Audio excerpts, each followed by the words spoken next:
apart from all the sorts of frontier technologies we have out there, blockchain and distributed ledger technology is actually creating a conversation about change. It's the first true, real conversation and discussion about business being able to be done better, done differently, done more efficiently, more respectfully, more transparent than we've ever had before.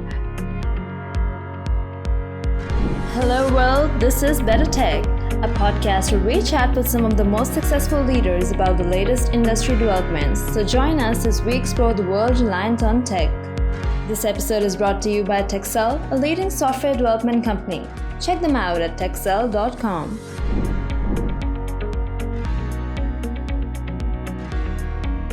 Today we have with us Lisa Short, who is a digital technologist, entrepreneur, and the founder at Mindshifting.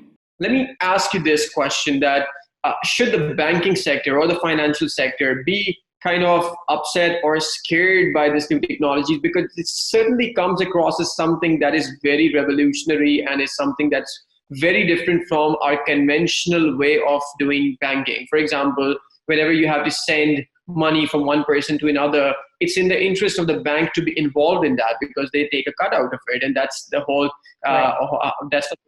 business model of these banks. But when we talk about, for example, cryptocurrency or blockchain in particular, we're talking about a system which is going to essentially replace all of these third-party mediators. So the question is whether all of these financial institutions and banking sector and everybody is going to support this. Should they be insecure?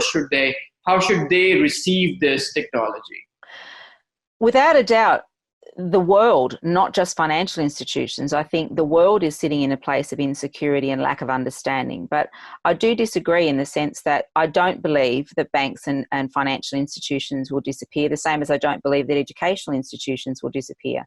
What I do believe is that it has the potential to make those businesses much more cost efficient and certainly reduce costs so that the consumer and all the stakeholders in the ecosystem that use those services get a better deal.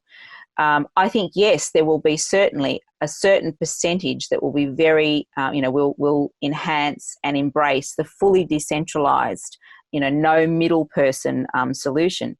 But if you're really honest about it, it is a decentralized solution, but every company that's existing, that's creating, even if it is a financial services, so even if it is a Wirex or a Bancor or a Naga or any of those services, Coinbase and so forth, they are still a company and they are still generating revenue from it. The same as, when we do transfer digital currencies and people are paid for those services.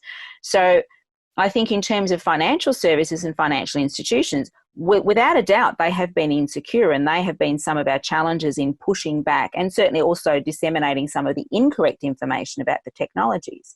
But what I think it also does is that the knowledge of this technology is empowering the consumer to ask for something and expect something to be better.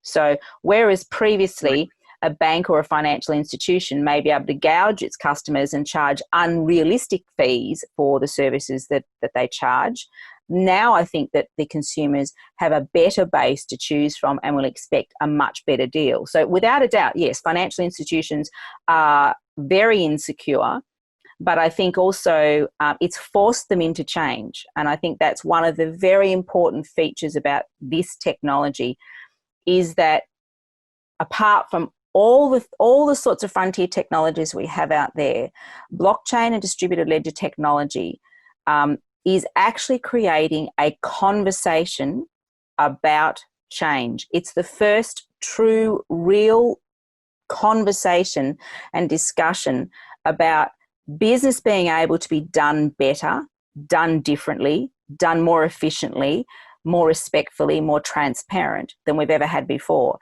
And that, I think, is where banks and financial institutions and a lot of companies are struggling with. It's also not just the lack of middleman, it's the transparency and the information that consumers now have. Absolutely. I think that you summed it up really well. And as far as, speaking about the kind of different in ways that decentralization and these blockchain technology is going to basically enhance to the efficiency of the whole ecosystem is that it's certainly more transparent. It's also very efficient in terms of if you talk about the time that it takes for, let's say, check to clear, or for example, a payment to be cleared from one bank to sent to another, or kind of the whole current system. This system is basically kind of making it more transparent. It's also making it more secure. It's also allowing you improved traceability, because everybody in the whole network is maintaining the same copy of that distributed ledger. So anybody can kind of confirm that these transactions are authentic. It also provides a different type of business model where people are trading cryptocurrencies and some people are mining, which essentially is so the mining we all know is basically where people confirm or authenticate these transactions. So in one way, it's kind of making the banking or financial or education sector a bit more insecure because it's changing the dynamics of the game. But it is also providing other opportunities and opening up new doors to how business can be done and what other type of businesses can be done through the advent of this technology. So I loved it. And apart from that, I think, the whole point about speediness and efficiency and everything itself, reduced costs, alternate. So we're breaking the domination of these banks that used to basically dominate these transactions and everything and take a cut out of each transaction. We're kind of providing the users or consumers alternate systems for how they can make their transactions and everything. So I certainly see the value. I was going to say also in terms of that, I think it's not just the dominance. I think what it's also doing is it's empowering true international and global trade in that space, in a sense where, as you know, previously it's been almost impossible for some nations to trade with another nation. And you hit the nail on the head in the sense that, and let's be really realistic, when we've written checks or we've done transfers, it doesn't take 5 days for a digital transfer of currency to go from Australia to the UK or Australia to the United States. The banks and financial institutions have utilised those funds in between times, and we know that they've put them on the short-term money market and they've generated revenues and so forth, and they've charged the consumer and so forth. That can no longer happen. So the cost of doing business internationally is extraordinary, and that's also it's reduced extraordinarily so. And what that's also allowed is emerging nations, and for nations to now trade with each other, and for individuals to do business with each other internationally. So I think transparency and reducing that domination has a ripple effect in many ways. And as I said, it's not just in financial transactions; it's in a whole. Basically, a transaction that runs on a blockchain or a distributed ledger technology is just a transaction or a shift of value of some sort. It doesn't have to be financial. It can be knowledge, it can be identity, it can be an asset, it can be anything. It's just a way of moving that information in an open, transparent and secure way. Absolutely. And I think one of the points that you were well talking, I just realized that we were talking about costs of doing business or kind of the transaction fees that the banks charge. But when you spoke about it, I just suddenly realized the cost of doing international business was immensely high before. Yes. I mean, we're talking about the dynamics where now companies are more relying on offshoring and kind of globalization is taking over. So we're no more bounded by the talent within that specific geographical location. We're kind of doing business with companies in Australia or companies in the UK or US or Asia or whatnot. Now we need some kind of a system which can allow us to do business and transactions more effectively cross-border.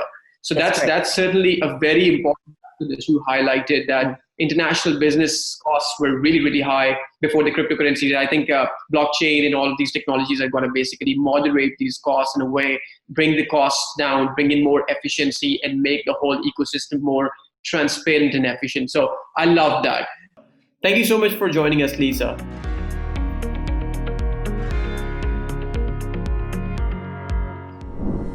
Thanks for listening to this episode by BetterTech. If you enjoyed this podcast, give it a thumbs up and don't forget to share it across your favorite social networking platform. We look forward to bringing you the latest industry news in our next episode. In the meantime, Take a look at our other episodes and hit subscribe with the links in the description box below so that you don't miss out on the latest in tech.